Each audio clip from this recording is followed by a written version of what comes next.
بھائی اور بہنوں، جس طرح انسان کے رزق کا دانا پانی ہے، آپ اپنے رزق کے دانا پانی کے لیے پہنچ جاتے ہیں وہاں پر۔ انسان بسا اوقات حیران ہوتا ہے کہ فلانی جگہ سے مجھے چائے کیوں مل گئی، فلانی جگہ بسکٹس کے چند ٹکڑے مجھے کیوں مل گئے، فلانی جگہ کی روٹی میں نے کیوں نہیں کھائی، اور فلانی جگہ میں پہنچ کیوں گیا، اور وہاں میرا ایک بٹا، ایک سٹا میرے نصیب میں کیوں تھا۔ تو غور کر کے پتہ لگتا ہے کہ مالک نے رزق کا دانا پانی لکھا ہوا ہے، اور وہ انسان کو جو رزق کا دانا پانی ملنا ہوتا ہے، انسان اس کے لیے مسافت طے کر کے، سفر کر کے وہاں پہنچ جاتا ہے۔ بے شمار دفعہ ہوتا ہے کہ ہم نے سوچا ہی نہیں ہوتا، میں نے بے شمار بیوروکریٹ سے، آفیسر سے پوچھا کہ آپ وہاں تعینات ہو گئے تو کیسے تعینات ہو گئے، آپ چاہتے تھے؟ وہ کہتے ہیں نہیں، بیسیکلی تو کرٹیسزم کیا جاتا ہے کہ فلانے علاقے میں تعینات کیا گیا، گورنمنٹ نے تعینات کیا، لیکن دراصل دانا پانی وہاں لکھا ہوا تھا۔ تو انسان اپنے دانا پانی کے لیے وہاں پہنچ جاتا ہے۔ حضور والا جو میں ساری گفتگو آپ سے کرنے لگا ہوں، یہ گفتگو دراصل اس بنیاد پہ ہے کہ جیسے رزق کا دانا پانی ہوتا ہے وہ ہمیں مل جاتا ہے، بالکل اسی طرح بات چیت کا بھی دانا پانی ہوتا ہے، وہ بھی ہمیں کہیں پہنچا دیتا ہے۔ آپ نے کسی بات کو کہیں سیکھنا ہوتا ہے، اور وہ اس وقت اور اس شخص کے ساتھ جڑی ہوتی ہے جس نے سکھانا ہوتا ہے آپ کو۔ آپ کہیں موجود ہوتے ہیں، قدرت آپ کو اس کے سامنے لا کے کھڑا کر دیتی ہے۔ تو میری جو آج کی گفتگو ہے، اسے جس طرح رزق کا دانا پانی ہے اسی طرح ایک دانا پانی سمجھیے گا کہ یہ آپ کے نصیب میں لکھا تھا کہ آپ نے سننا تھا، میرے نصیب میں لکھا تھا میں نے بات کرنی تھی، اور ہم دونوں پارٹیوں کا، سننے والے اور سنانے والے، دونوں کا کریڈٹ مالک کی بارگاہ میں کہیں چلا جانا ہے۔ اس کا اجر ہمیں سننے سنانے دونوں کا کریڈٹ کہیں اور ملنا چاہیے جا کے۔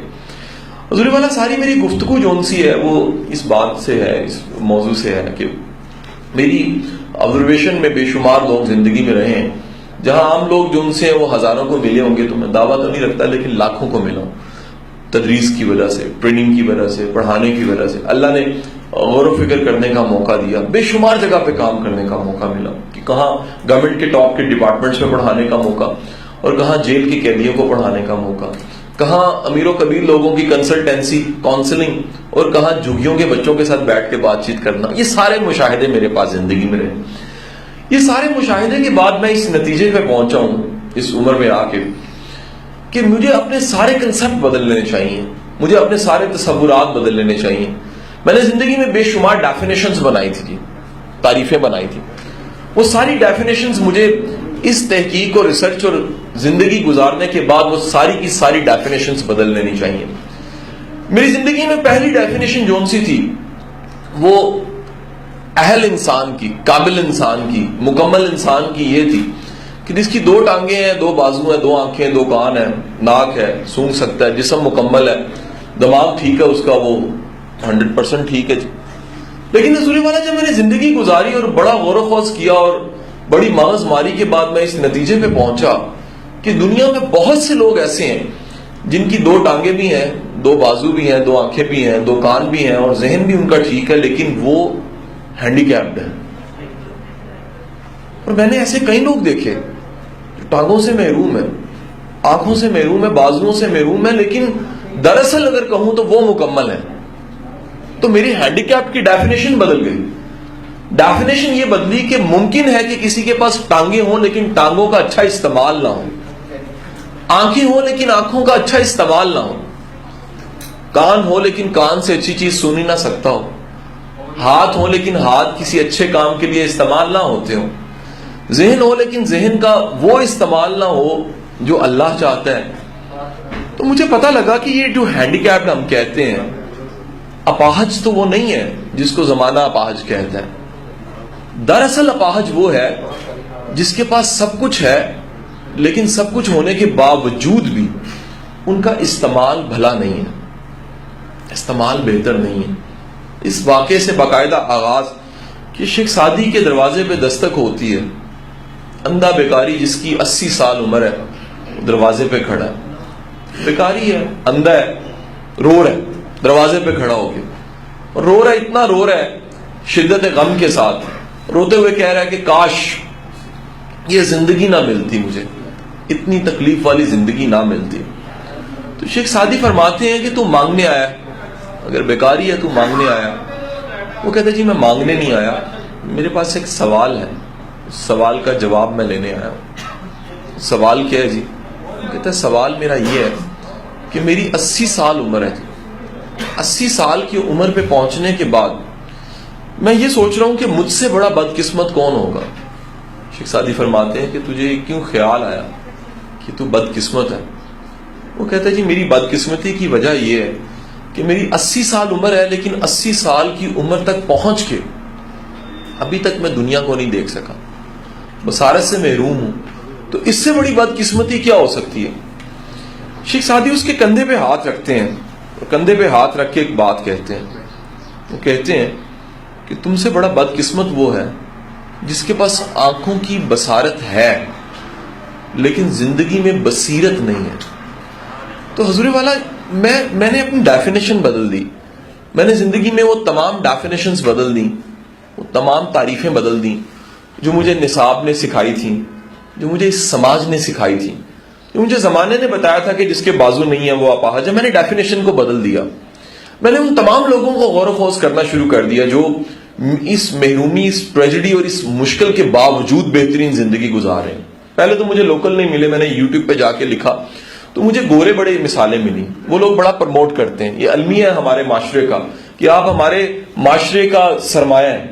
یہ المیہ ہمارے معاشرے کا شاید آپ کے صدقے زمانہ چل رہا ہے، شاید آپ کے صدقے کا ہم بھی کھا رہے ہیں. اگر سچ بتاؤں کیسے کہ خدا مہربان ہوتا ہے تو وہ دھرتی پہ رزق، بارشیں، آسانیاں، رحمتیں نازل کر دیتا ہے. لیکن حضور میرا استاد کہا کرتا تھا واصف علی واصف کہ ایسا ممکن ہے کہ گھر کا ایک ایسا شخص جو کچھ بھی نہ کرتا ہو، نصیب اس کا سارے کھا رہے ہو، یہ خبر نہیں ہوتی. تو کسی نے پوچھا وہ یہ کیسے ہو سکتا ہے کسی جو کچھ نہیں کرتا؟ فرمایا بسا اوقات کو برکت والا ہوتا ہے. تو میں آپ سب کو برکت والا کہوں گا کہ آپ وہ تمام لوگ ہیں جو اس سماج کا، اس فیصلہ آباد کی برکت ہے. شاید فیکٹریاں آپ کے دم سے، آپ کی برکت سے چل رہی ہیں، شاید گندم کے دانے آپ کی برکت سے آ رہے ہیں، شاید سماج میں آسانیاں آپ کی برکت سے آ رہی ہیں، شاید سارے سہولتوں سے فائدہ آپ کی برکت سے اٹھا رہے ہیں. لیکن پھر میں کہوں گا کہ وہ قدر آپ کو نہیں ملتی. یہ ہمدردی میرے پاس ہے کہ وہ قدر شاید گورا دیتا ہے. وہاں پر دیکھیے کہ وہاں اسپیشل پرسن کو، ہینڈی کیپ کو بڑے ایکسٹرا آسانیاں ملتی ہیں، ان کو بے شمار سہولیات ملتی ہیں. اور وہ سہولیات تمام کی تمام جو ان سی ہیں وہ جابز کی شکل میں بھی ہیں، وہ رسپیکٹ کی شکل میں بھی ہیں، وہ ہر جگہ ان کی جو کہہ لیجئے سیٹ ان کو مل جاتی ہے اور ہر طرح سہولیات ان کو مل جاتی ہیں. ہمارا معاشرہ سر ایک بیمار معاشرہ ہے. یہ معاشرہ ایک طویل عرصہ جو ان سے وہ ایک ایسی انکیوبیشن میں رہا ہے، ایک ایسے ارتقائی مراحل میں رہا ہے کہ آج تک یہ طے نہیں کر سکا کہ اچھا کیا اور برا کیا ہے. یہ آج تک یہ معاشرہ طے نہیں کر سکا کہ حقدار کو حق دینا ہے. یہ معاشرہ آج تک طے نہیں کر سکا کہ یہ جو لوگ آج میرے سامنے بیٹھے ہوئے کتنی قیمتی لوگ ہیں. یہ طے نہیں کر سکا کہ یہ سرمایہ ہے. یہ طے نہیں کر سکا کہ یہ لوگ دراصل اگر سچ کہوں تو معاشرے میں جو میں نے نام آپ کو دیا کہ آپ برکت ہے ہماری، اگر دوسرا نام یہ دوں تو غلط نہیں ہوگا کہ آپ سب لوگ ہمارے ٹیچرز ہیں. حقیقت بتاؤں تو آپ شکر گزاری کا ایک ذریعہ ہیں. بے شمار لوگ، حقیقت بتاؤں، آپ کو دیکھنے کے بعد وہ رب کا شکر ادا کرتے ہوں گے کہ یار میرے مالک اس بھائی کو، اس بہن کو اگر تو نے چیلنج دیا ہے، مجھے نہیں. ہم لوگ ایک ٹریننگ تھی، ایکٹیویٹی میں سر ہم نے پارٹیسپیٹ کیا. اس ایکٹیویٹی میں ایسا تھا کہ ہمیں پورے دن کا ایک کھانا آنکھوں پہ پٹی باندھ کے کھانا تھا. یقین کیجئے گا جب وہ ایک ٹائم کا کھانا ہم سارے دوستوں نے پٹی باندھ کے کھایا، ہم سب رونے لگ پڑے. بڑی تکلیف ہوئی یقین کیجئے. تو جو ہمارا ٹرینر اور کوچ تھا اس نے ہمیں کہا کہ بھائیو دیکھو، ابھی پوری زندگی میں ایک دن اور ایک دن میں ایک کھانا آنکھوں پہ پٹی باندھ کے کھایا تم نے. تو ذرا سوچئے کہ جس کی آنکھیں نہیں ہیں اس نے پوری زندگی میں کھانا کیسے کھایا. پھر اگلی ایکٹیویٹی بڑی عجیب تھی. اسی دن میں ٹرینر نے ہماری کہا کہ ٹانگیں باندھیے دونوں اپنی اور پھر کام کیجیے. آپ نے خدا کی قسم ایک آدھا گھنٹہ گزارنا مشکل ہو گیا. پھر رسی کھولی گئی ٹانگوں کی تو اس نے کہا کہ ذرا اندازہ لگائیے کہ جو ٹانگوں سے محروم ہے وہ کس تکلیف اور اذیت میں ہوگا. تم اس ٹانگوں کے ہوتے ہوئے بھی قدر نہیں کرتے. پھر ایک ایکٹیویٹی یہ بھی تھی کہ بازو باندھ دیے گئے اور کہا گیا کہ ان بازوؤں کے بغیر ذرا دن گزاریے، تو آپ کو خبر ہوگی کہ بازوؤں کے بغیر دن کیسے گزرتا ہے۔ پھر کہا گیا کہ تھوڑی دیر کے لیے اپنے ناک کو بند کر لیجیے ایسے، اور منہ بھی بند کر لیجیے، سانس نہیں لینا، تکلیف کی حد تک چلے جانا ہے۔ آپ کو پتا ہے جب ہماری آکسیجن لیول کم ہوتا ہے تو ڈیسیژن پاور پہ اثر پڑتا ہے، اور ایسا 5 بار جب 5-7 بار کروایا گیا تو رانا صاحب اس کے بعد کہا گیا کہ ذرا دنیا دیکھیں کیسی دکھ رہی ہے، تو ساری دنیا لگتا رہا گھوم رہی ہے۔ آپ کو اگر چھینکیں نہ رکیں تو یہ دماغ کا توازن خراب ہو جائے، اور آکسیجن لیول اگر روک لیا جائے آپ کا تو یہ دماغ کا توازن ختم ہو جائے۔ اور ان ٹرینر نے ہمیں کہا کہ اب ذرا بتائیے کہ جو تھوڑا سا ذہنی طور پہ ریٹارڈ ہے، تھوڑا سا ذہنی طور پہ اس آئی کیو لیول پہ نہیں ہے جس پہ آپ ہیں، ذرا اس کی تکلیف کا اندازہ لگائیے کہ وہ ایک لمحے میں کتنی تکلیف سے گزر رہا ہوتا ہے۔ حضور والا تمام کے تمام لوگ جنہیں میں نے برکت بھی کہا ہے اور ساتھ ہی ساتھ میں کہا ہے کہ آپ اس سماج کے اصل میں ہیرے تو آپ ہیں سر، اور اس سماج کے ٹیچر تو آپ ہیں، شکر گزاری کا سبب تو آپ ہیں۔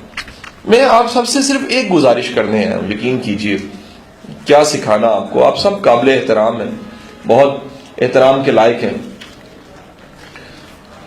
سکھانے یہ آیا ہوں کہ اس ہاتھی کی مثال کی طرح کہ چڑیا گھر میں جب ہاتھی کا بچہ آتا ہے، ہاتھی کا بچہ جون سا اس کے پاؤں پہ ایک زنجیر باندھی جاتی ہے۔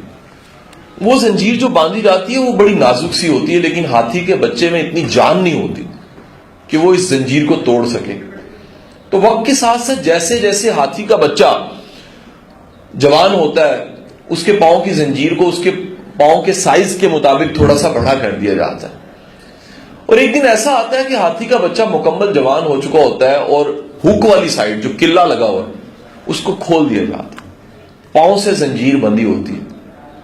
ہاتھی جون سا وہ بھاگتا ہی نہیں ہے، کیونکہ وجہ یہ ہوتی ہے کہ وہ زنجیر جو پاؤں کو بندھی ہوئی ہے وہ پاؤں کو نہیں بندھی ہوتی، وہ ذہن کو بن جاتی ہے۔ حضور والا ہم سب لوگ انکلوڈنگ می، انکلوڈنگ سارے لوگ یہاں بیٹھے ہیں، آپ اسپیشل پرسن ہیں کہ نہیں ہیں، لیکن سچ بتاؤں تو بہت سی زنجیریں ہمارے ذہن کو لگی ہوتی ہیں۔ حضور آج سے میری گزارش ہے آپ سے، التجا کی شکل میں، ایک بھائی والی التجا، ایک دوست والی التجا۔ حضور جس چیز کو بدل نہیں سکتے اس کے بارے میں سوچنا چھوڑ دیجیے۔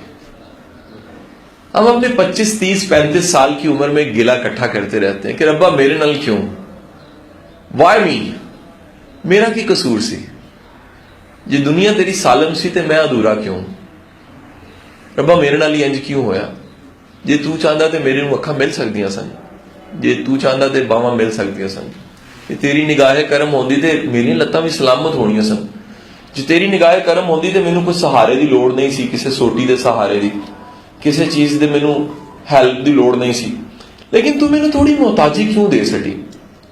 تے میں یقین نال تانوں کہاں گا، اے مثال ہمیشہ ذہن چ رکھنا کہ ایک دن لیلا دے گھر دا نا، پنجابی سمجھ آندی، منوں معافی دینا میں شفٹ ہو گیا پنجابی، لیلا دے گھر دا لنگر جا رہا سی، ونڈیا جا رہا سی تے لیلا آپ پہ ونڈ رہی سی، تے مجنو بھی لین اچ لگ گیا نا، کاسا لے کے، پیالہ لے کے، تے جدوں مجنو دی واری آئی نا تے لیلا نے انہوں لنگر نہیں دیتا، وہ دا پیالہ ہی توڑ سٹے۔ مجنو بڑا خوش ہویا، سارے نے کہا کہ تو خوش کیوں ہویا؟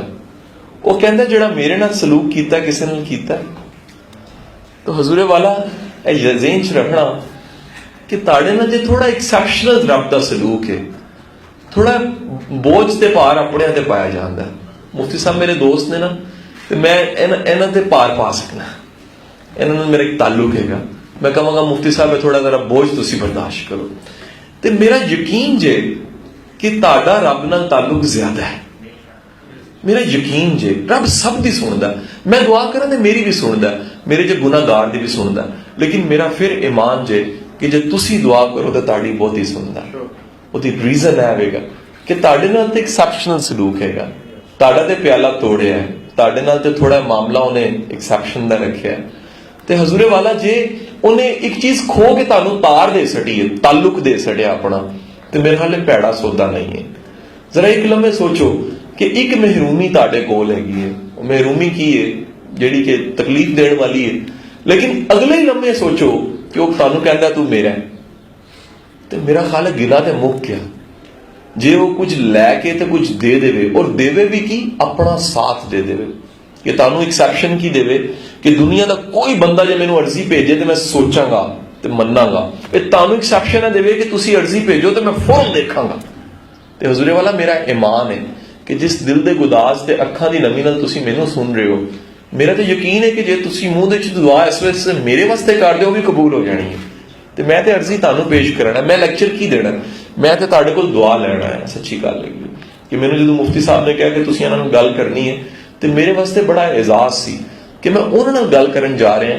ਜਦੋਂ ਉਹਨਾਂ ਨੂੰ ਮੈਂ ਅਰਜ਼ੀ ਪੇਸ਼ ਕਰਾਂਗਾ ਆਪਣੀ ਕਿ ਤੁਸੀਂ ਜੇ ਮੇਰੇ ਵਾਸਤੇ ਦੁਆ ਕਰੋ ਤੇ ਰੱਬ ਤੁਹਾਡੀ ਜ਼ਰੂਰ ਸੁਣੇਗਾ, ਤੇ ਇਸ ਯਕੀਨ ਨਾਲ ਮੈਂ ਤੁਹਾਨੂੰ ਕਹਿ ਸਕਾਂਗਾ ਕਿ ਤੁਹਾਡੀ ਰੱਬ ਮੇਰੇ ਤੋਂ ਬਹੁਤ ਹੀ ਸੁਣਦਾ।